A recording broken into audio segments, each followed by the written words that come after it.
কবলে। যদিও রক্তাক্ত দিন, তবু দৃপ্ত তোমার সৃষ্টিকে এখন প্রতিষ্ঠা করি আমার মনের দিকে দিকে।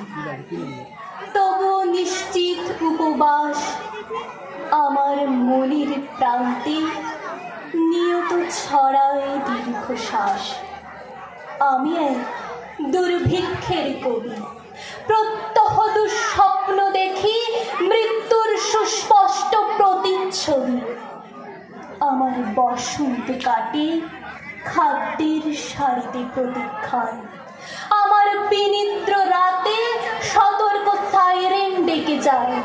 আমার রোমাঞ্চ লাগে অযথা নিষ্ঠুর রক্তপাতে, আমার বিস্ময় জাগে নিষ্ঠুর শৃঙ্খল দুই হাতে।